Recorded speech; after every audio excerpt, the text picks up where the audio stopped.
ఓం విఘ్నేశ్వరాయ నమః, సరస్వత్యై నమః. మాతృదేవో భవ, పితృదేవో భవ, ఆచార్య దేవో భవ. హరి ఓం తత్సత్. ఆది శంకరాచార్యుల వారి అద్భుతమైనటువంటి శ్లోకం భజగోవిందంలో, యావత్ పవనో నివసిత దేహే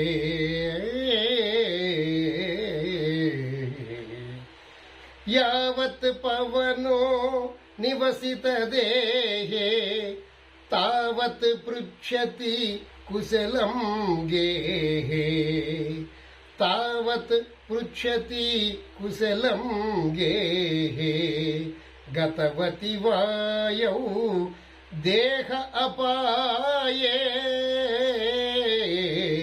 హే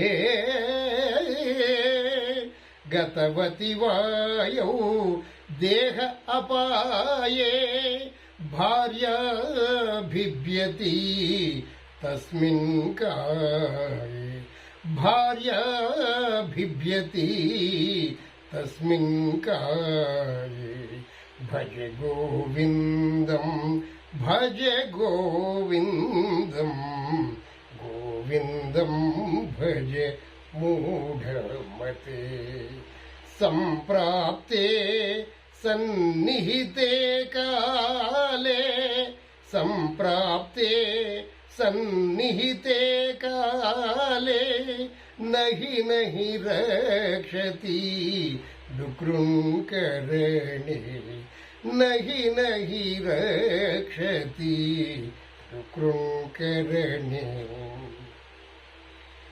యావత్ పవనో నివసిత దేహే. అద్భుతమైనటువంటి శ్లోకం.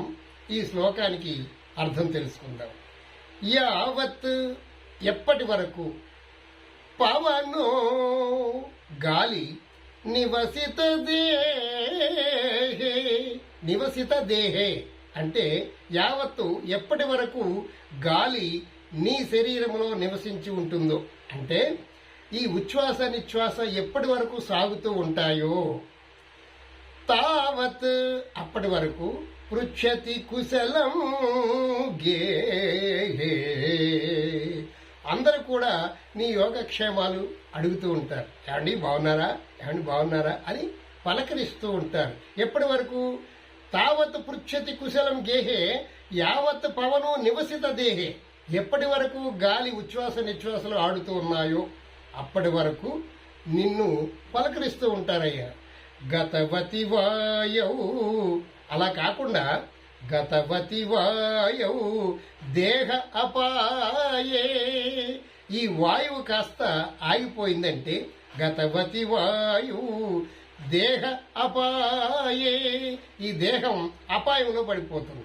ఎప్పుడైతే ఉచ్ఛ్వాస నిశ్వాస ఆగిపోతాయో అప్పుడేమవుతుంది, మనిషి యొక్క ప్రాణం ఎగిరిపోతుంది.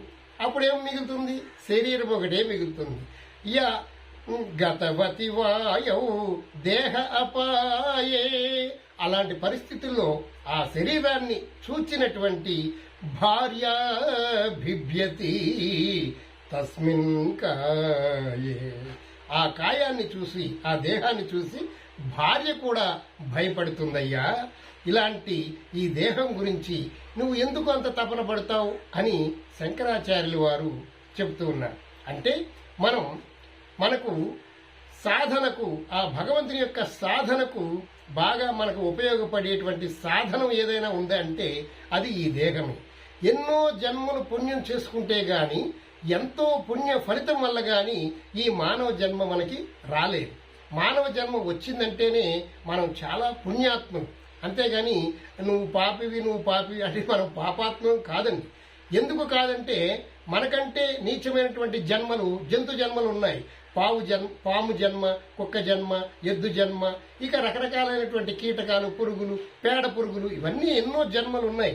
అన్ని జన్మల కంటే కూడా మానవ జన్మ ఉత్తమమైనది. జంతువునాం నరజన్మ దుర్లభం. ఇలాంటి మానవ జన్మ నీకు రావడమే చాలా గొప్ప విశేషమయ్యా. నువ్వు ఎన్నో పుణ్య కార్యక్రమాలు చేసుకుంటే వచ్చింది. ఈ వచ్చిన దాన్ని నువ్వు సార్థకం చేయాలి అంటే ఏం చేయాలి?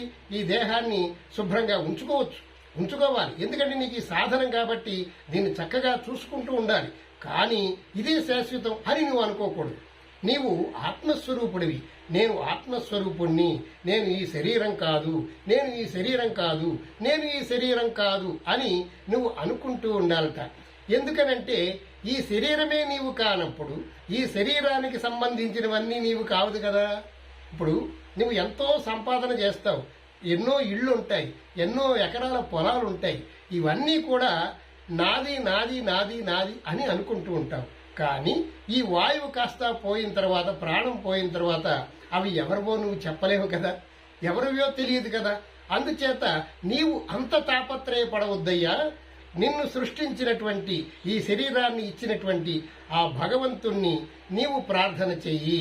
భజ గోవిందం భజ గోవిందం గోవిందం భజ మూఢమతే.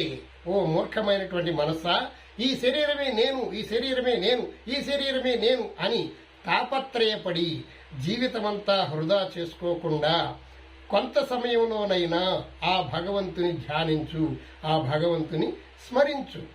ఇదే నీకు నిజమైనటువంటి ధనం. నీ యొక్క డబ్బు, ఈ ఎకరాలు, పొలాలు, ఈ స్థలాలు ఇవన్నీ కూడా నీ వెనకాల రావయ్యా.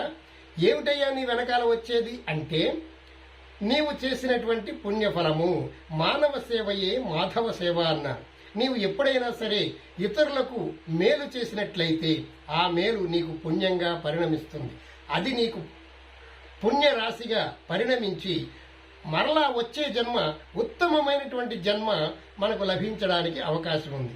అందుచేత ఎల్లప్పుడూ నీ శరీరం కోసమే, నీ కోసమే, నీవు ఈ శరీరం కోసమే నువ్వు పాటుబడి కాలాన్ని వృధా చేయవద్దు అని ఆది శంకరాచార్యుల వారు మనకి చెబుతూ ఉన్నారు.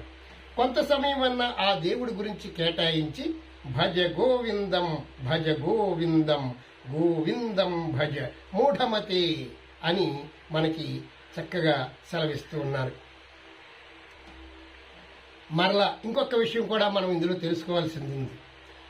ఏ జంతువులైనా చనిపోతే వాటి యొక్క శరీరం, వాటి యొక్క చర్మము, వాటి యొక్క గోళ్ళు, వాటి యొక్క అవయవాలు కూడా మనకి ఉపయోగపడతాయి. ఇప్పుడు ఆవు చనిపోయింది అనుకోండి, ఆవు యొక్క చర్మం తీసి దాన్ని ఢమరకాలకి వాడుతూ ఉంటారు. అలాగే పాము యొక్క చర్మం, పాము చనిపోయింది అనుకోండి, దాని చర్మాన్ని తీసి బెల్ట్లు, చెప్పులు ఇలాంటివి ఎన్నో తయారు చేస్తూ ఉంటారు.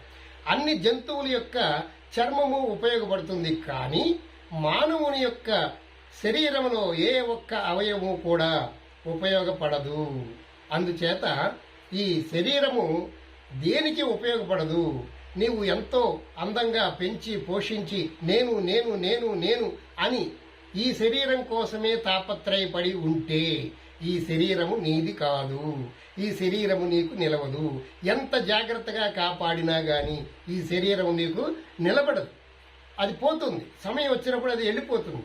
ఆ వెళ్ళిపోయే దాని గురించి నీవంతా చింతపడటం దేనికి? అందుచేత మానవ సేవయే మాధవ సేవ అన్నారు. ఇతరులకు నీవు మేలు చేసినట్లయితే అది నీకు పుణ్యంగా పరిణమిస్తుంది. అప్పుడు నీవు వచ్చే జన్మలో అద్భుతమైనటువంటి జన్మని, ఇంకా అద్భుతమైనటువంటి జన్మను, ఈ జన్మలో నీవు ఏవే రకాలైనటువంటి బాధలు పడుతున్నావో ఆ బాధలు లేకుండా ఉత్తమమైనటువంటి జన్మ కలుగుతుంది అన్నారు. భగవద్గీతలో ఇంకొక మాట కూడా చెప్తాడు.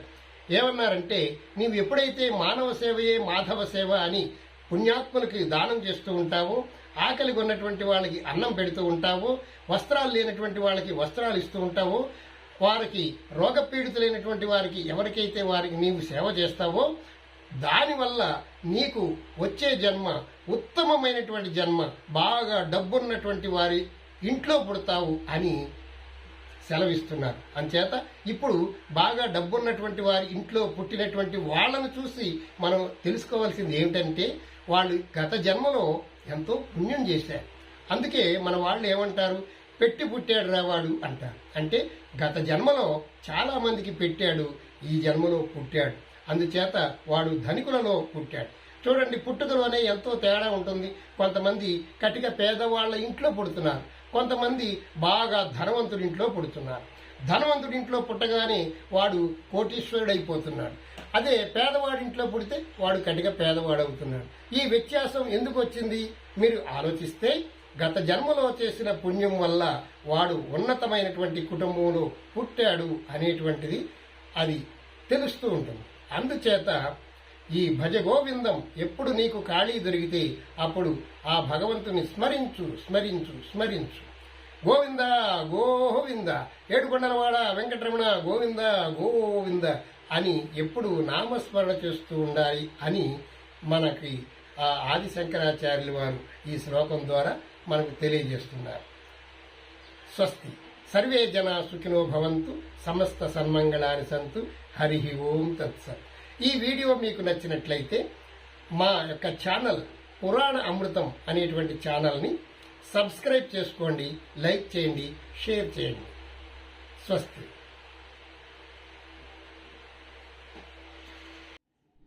ఓం విఘ్నేశ్వరాయ నమః, సరస్వత్యై నమః. మాతృదేవో భవ, పితృదేవో భవ, ఆచార్య దేవో భవ. హరి ఓం తత్సత్. నరసింహ శతకము నుండి ఒక అద్భుతమైనటువంటి పద్యం. ధరణి లోపల నేను తల్లి గర్భమునందు పుట్టినప్పటి నుండి పుణ్యమెరుగా. ధరణి లోపల నేను తల్లి గర్భమునందు పుట్టినప్పటి నుండి పుణ్యమెరుగా. ఏకాదశి వ్రతం బెన్నడుండగలేదు, ఏకాదశి వ్రతం బెన్నడుండగలేదు. తీర్థయాత్రంబులైన తిరుగలేదు, తీర్థయాత్రలకైన తిరుగలేదు. పారమార్థికమైన పనులు చేయగలేదు, పారమార్థికమైన పనులు చేయగలేదు. భిక్ష మొక్కనికైనా పెట్టలేదు, భిక్ష మొక్కనికైనా పెట్టలేదు. జ్ఞానవంతులకైన పూని మొక్కలేదు, జ్ఞానవంతులకైన పూని మొక్కగలేదు. ఇతర దానములైన నీయలేదు, ఇతర దానములైన ఇయ్యలేదు. నళిన దళ నేత్ర నిన్ను నే నమ్మినాను, నళిన దళ నేత్ర నిన్ను నే నమ్మినాను. చేరి రక్షింపవే నన్ను శీఘ్రముగను, చేరి రక్షింపవే నన్ను శీఘ్రముగను. భూషణ వికాస శ్రీధర్మపుర నివాస, దుష్ట సంహార నరసింహ దురిత దూర.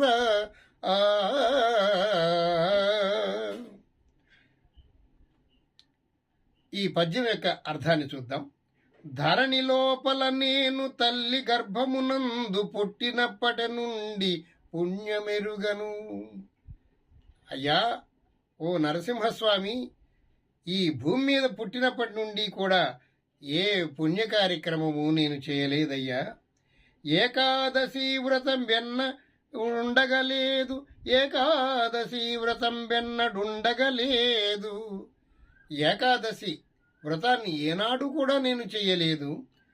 తీర్థయాత్రలకైనా తిరగలేదు, ఏ తీర్థయాత్రలు కూడా నేను తిరగలేదయ్యా. పారమార్థికమైన పనులు చేయగలేదు, మంచి మంచి పనులు ఏనాడు నలుగురు మెచ్చుకునేటువంటి పనులు ఏనాడు నేను చేయలేదయ్యా. భిక్ష మొక్కనికైనా పెట్టలేదు, ఎవ్వరికి కూడా భిక్షం కూడా పెట్టలేదు నేను. జ్ఞానవంతులకైన పూని మ్రొక్కగలేదు. పోని జ్ఞానులు సన్యాసులు ఆ బ్రహ్మ దీక్షాపరులైనటువంటి ఆ పరమాత్ములకి నేను ఏనాడు మొక్కలేదయ్యా అసలు. ఇతర దానములైన ఇయ్యలేదు, పోని ఏవైనా ఇతరులకు దానం చేశారంటే అది చేయలేదు. నళిన దళ నేత్ర, ఓ పరమాత్మ నిన్ను నే నమ్మినాను, నిన్ను నమ్ముకున్నానయ్యా. చేరి రక్షింపవే నన్ను శీఘ్రముగను, నన్ను రక్షించవయ్యా ఓ పరంధామ పరమాత్మ. భూషణ వికాస శ్రీధర్మపుర నివాస, దుష్ట సంహార నరసింహ దురిత దూర.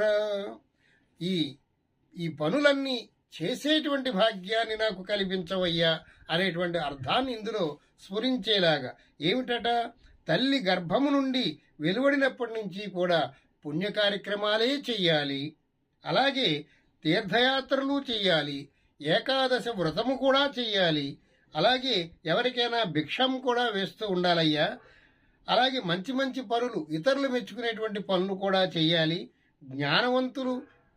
జ్ఞానులు మహాత్ములు వెళుతూ ఉంటే వారి పాదాలకు మొక్కుతూ ఉండాలి.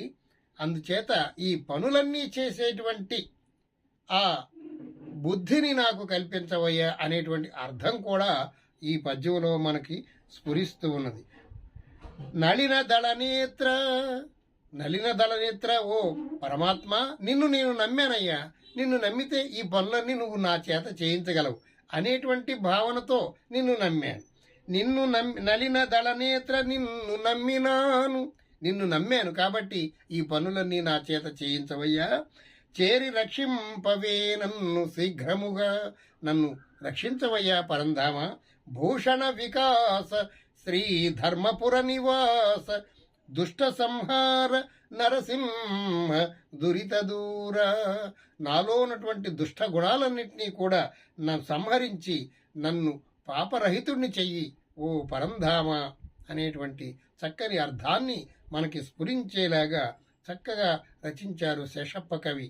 వారికి ధన్యవాదాలు తెలుపుకొనుచు, ఈ పద్యం మీకు నచ్చినట్లయితే, ఈ వీడియో మీకు నచ్చినట్లయితే మా పురాణామృతం ఛానల్ని లైక్ చేయండి, షేర్ చేయండి, సబ్స్క్రైబ్ చేయండి. సర్వే జనా సుఖినో భవంతు, సమస్త సన్మంగళాని సంతు. హరి ఓం తత్సత్. జై శ్రీమన్నారాయణ.